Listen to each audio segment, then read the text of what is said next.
Bom dia, crianças. Vamos para mais uma aula.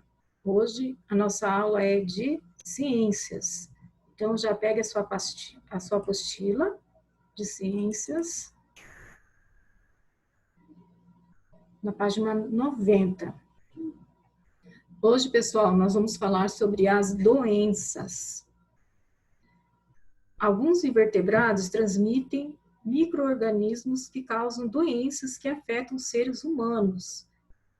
Então, quais são essas doenças que afetam os seres humanos? Então, nós temos aqui um quadro que ele vai mostrar algumas dessas doenças e como são transmitidas para os seres humanos e os animais transmissores. Então, como que elas são transmitidas e os animais transmissores são os animais que transmitem essas doenças. Então, uma que vocês conhecem, que nós estamos sempre falando, aqui, ó, o mosquito Aedes aegypti. Ele é um mosquito transmissor. Qual doença que ele transmite? A dengue, a zika, a chikungunya e a febre amarela. Como que se dá? Como que é essa forma de transmissão? Ela se dá através da picada da fêmea do mosquito. Outro transmissor, mosquito Anopheles sp. Ele transmite a malária. Essa malária, alguns anos atrás, muitas pessoas tinha muita incidência de malária. Qual que é a forma de transmissão? Picada da fêmea do mosquito. Outro transmissor é o bicho barbeiro.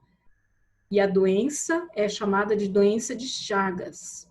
Como que é a forma de transmissão? Como que a gente pega essa doença?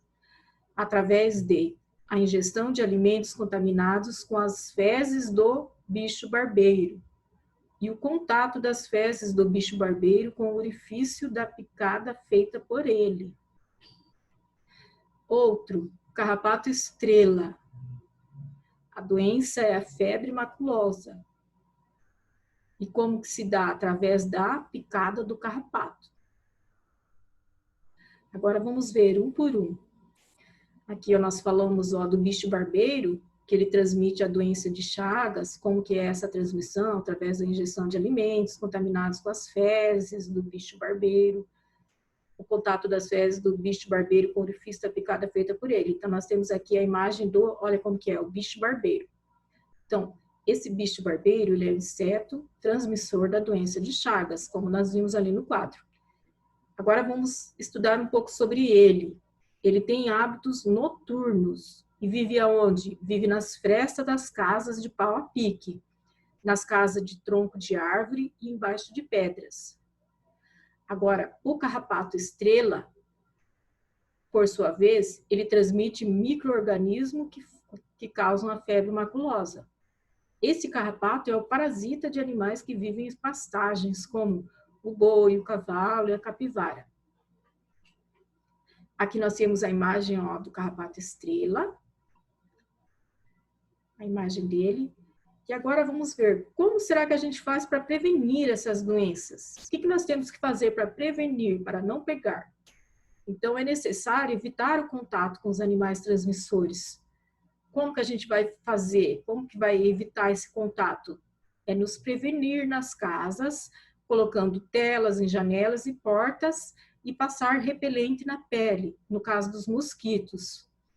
Ao caminhar em áreas onde possa haver carrapatos, recomenda-se examinar o corpo de tempos em tempos, usar roupas claras que permitem enxergar os carrapatos. Porque se você está com uma camiseta branca, por exemplo, você vai enxergar aqueles pontinhos pretos que são os carrapatos. E se for uma roupa escura, uma camiseta preta, já vai ser mais difícil. Então, o ideal é usar roupas claras. E colocar a barra da calça dentro de botas de cano alto.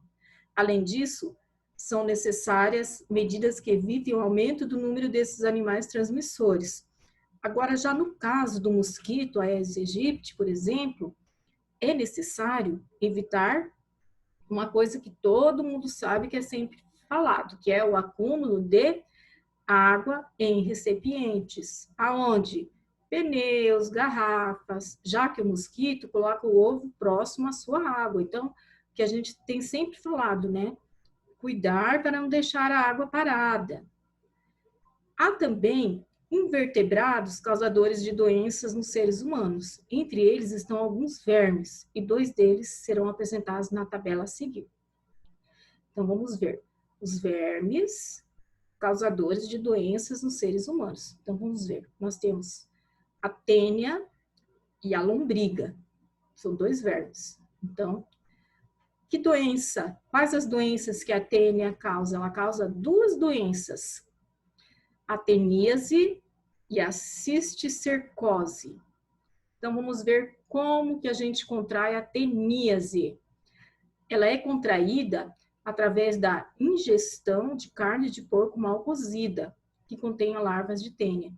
Então, sempre quando for fazer a carne de porco, o ideal é fritar bem ela, porque se tiver, porque você não sabe se tem ou não tem. Então, se tiver as larvas, se você fritar bem, elas serão mortas, né? E se não for bem fritada, elas vão estar vivas. A hora que você for comer a carne, você vai estar ingerindo essas larvas e você vai ficar com a doença, tá? A cisticercose é a outra doença causada pela tênia. Então, como que a gente pega ela? Através da ingestão de água ou alimentos como hortaliças contaminadas por fezes que tenham ovos da tênia. Então, para a gente não pegar nenhuma dessas duas, o que tem que fazer? Primeiro, com relação à carne de porco, ou qualquer outra carne também, é sempre bom fazer isso, fritar bem ela. E quando for comer alimentos como verduras, alface, tomate, é lavar bem, desinfectar bem esses alimentos para você poder estar comendo, tá? Sempre. Então, sempre a higiene é importante. Lavar bem as frutas também, antes de comer. A outra doença é a lombriga. O causador é a lombriga e a doença é a ascaradíase. Então, como que a gente contrai essa ascaradíase? Através também da ingestão de alimentos como as hortaliças contaminadas por fezes que têm ovos de lombriga. Também aqui entra a higiene, tem que lavar bem, deixar de molho com um pouquinho de vinagre nessas saladas, nas verduras, tá bom? Antes de comer. Aí você vai estar se prevenindo dessas doenças. Então, mais uma vez aqui, ó, é preciso, então, lavar bem os alimentos e as mãos antes das refeições para prevenir essas doenças. Além disso, é preciso, como a professora já falou, cozinhar bem as carnes antes do consumo. A contaminação do ambiente, da água e dos alimentos pelas fezes ocorre quando não há sistema de esgoto adequado. Assim, a construção de redes de coleta e tratamento de esgoto é uma medida importante na prevenção das verminoses, pois o esgoto é encaminhado e tratado de forma correta, evitando a contaminação do ambiente. Vamos agora conhecer o ciclo de vida da lombriga no esquema simplificado a seguir. Então, a gente vai ver como que é o ciclo de vida dela. Como que se inicia? Então, primeiro, começa aqui, a ingestão de alimentos contaminados. Aqui está o ovo. Aqui, ó. Então, os ovos contaminam o ambiente da água e os alimentos. Aqui, alimentos contaminados. Aqui, a ingestão de alimentos contaminados. O homem vai ingerir esses alimentos. Aqui está um ovo. E aqui, os vermes vivem e se reproduzem no intestino humano. Aqui já está, ó. Ele comeu a alface, o verme está junto com ele. Ele vai liberar ele vai eliminar através das fezes com ovos. Essas fezes vão contaminar o meio ambiente e já vão para a planta, e novamente o ciclo. Então, ele se inicia com aqui, ó, com a ingestão do alimento contaminado. Ele vai comer esse alimento contaminado, o verme vai estar aqui, ó, já no intestino dele, se reproduzindo. Esse verme vai ser eliminado através das fezes e ele vai contaminar o ambiente. Então, é um ciclo, tá? Vamos ver agora. Conecte o assunto. Aracnídeos peçonhentos. Então, quais são esses aracnídeos? Aracnídeos, lembra? Aranhas, né? Peçonhentos. Então, quais são esses animais? São animais venenosos, são aqueles que produzem toxina ou veneno, já fala, venenosos, já relaciona com veneno. Mas não têm estruturas capazes de injetá-los em outros organismos, por exemplo, as taturanas e alguns sapos. Já os animais peçonhentos são aqueles que produzem toxinas e têm estruturas que as injetam em outros animais, como dentes e ferrões. São exemplo desses animais peçonhentos são os escorpiões e algumas serpentes e aranhas. A maioria das aranhas não oferece risco para os seres humanos, tá bom, gente? A maioria, não são todas. No entanto, há algumas espécies que, quando se sentem ameaçadas ou incomodadas, podem atacar e injetar o veneno, causando risco à saúde, principalmente em criança. Então, sempre tem que tomar cuidado quando ver aranha, chamar os pais, tá? Que elas podem ser perigosas. Nós temos aqui a foto de uma, que é a aranha marrom. É uma das aranhas brasileiras mais perigosas para o ser humano. Ela não é agressiva, mas geralmente pica quando comprimida contra o corpo. Às vezes, sem querer, né, a pessoa pisa nela ou ela vai picar. Aqui nós temos outra, a aranha armadeira. Por que será que ela recebe esse nome de aranha armadeira? Ó, armadeira. Ela tem esse nome devido ao hábito de levantar as patas da frente quando se sente ameaçada. Então, quando ela sente que tem uma ameaça, alguém por perto, ela se arma. Os escorpiões geralmente injetam veneno quando se sentem ameaçados. No Brasil, há quantos tipos de escorpiões será que nós temos no Brasil? 4 tipos de escorpiões que podem levar perigo aos seres humanos, causando acidentes com risco para a saúde. Então, nós temos o escorpião marrom, o escorpião amarelo, o escorpião amarelo do Nordeste e o escorpião preto da Amazônia. Então, quantos tipos que nós temos? 4 tipos. Aqui vamos ver nessa imagem, nós temos aqui o escorpião amarelo do Nordeste. Nessa, escorpião preto da Amazônia. Olha esse, ó. Aqui, o escorpião marrom. E, por último, o escorpião amarelo. Esse escorpião amarelo, ele tem o veneno mais potente e é o responsável pela maioria dos registros de acidentes com seres humanos no Brasil. Então, esse é o amarelo, tem o veneno mais potente. De forma geral, aranhas e escorpiões buscam esconderijos em lugares escuros. Então, aonde que eles ficam? Eles procuram se esconder nesses lugares escuros, embaixo de tábuas, de coisas, embaixo de pedras, em fresta de árvores, em buracos no chão. Alguns tipos de escorpião são encontrados em locais onde proliferam baratas, das quais eles se alimentam, como em terrenos baldios, onde há lixo ou entulho acumulado. Então, sempre próximo à casa da gente, tem que ter sempre um local limpo, sem muito entulho, pedras, tábuas, esses lugares que eles gostam de se esconder. Assim, uma boa forma de manter esses animais afastados é manter a higiene e a organização dentro de casa, em quintais e arredores. Então, o quintal sempre deixar limpo. Se tem alguma coisa lá que não presta mais, joga, tira de lá, deixa o quintal limpo, que você pode estar enxergando tudo, que daí esses bichos não ficam se escondendo, tá bom? E Evite mexer em lugares onde esses animais podem estar abrigados. Se você encontrar uma aranha ou um escorpião, o melhor a fazer é não tocar no animal e avisar um adulto. Caso alguém seja picado, deverá procurar imediatamente o posto de saúde ou o hospital mais próximo, pois terá de receber cuidados médicos.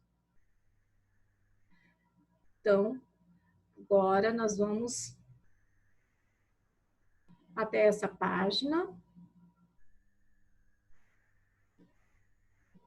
Então, nós estudamos até a página 95, e nós vamos ter umas atividades complementares para fazer, que são das páginas 195, 196. Deixa a professora colocar aqui na página, que eu já vou mostrar para vocês as atividades que a gente vai ter que fazer. Então, fomos até a página 95, estudamos sobre doenças, sobre os vermes, sobre os animais peçonhentos. São coisas muito importantes que nós temos que aprender, que nós levamos para a nossa vida, para o nosso dia a dia. Então, vamos ver a página 195. Que daí vocês vão fazer umas atividades que são referentes a esse conteúdo estudado.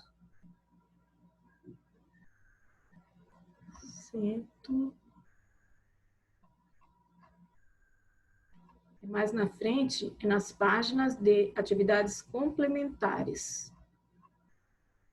Aí, se você tiver alguma dúvida, você volta lá na página, da página 90 a 95, para você responder certinho as perguntas desse conteúdo de ciências. Estamos quase chegando. Quero mostrar bem a página, para vocês entenderem. Tá bom, aqui, 195. Então, aqui, ó, você vai responder. Leia o trecho leia o trecho de notícia a seguir. Então, nós temos aqui uma notícia, então vamos ver. A morte de cerca de 400 milhões de abelhas no Rio Grande do Sul reforça um conflito entre dois grandes aliados, a apicultura e a produção de grãos. A aplicação incorreta de um inseticida nas lavouras de soja é a principal suspeita para a morte de 5.000 colmeias. Então, o que é a apicultura? A criação de abelhas para extração de mel e outros produtos. Então, aqui você vai responder as perguntas A, B e C. Na página 194 também você vai responder as perguntas, tá bom? 195 e 196. Tá bom? Faça as atividades. Então, por hoje é só, pessoal. Então, reforçando, nosso conteúdo é da página 90 a 95. E as atividades nas páginas 195 e 196. Então, respondo as perguntas e envie para a professora. Por hoje é só. Tenha um bom dia e bons estudos.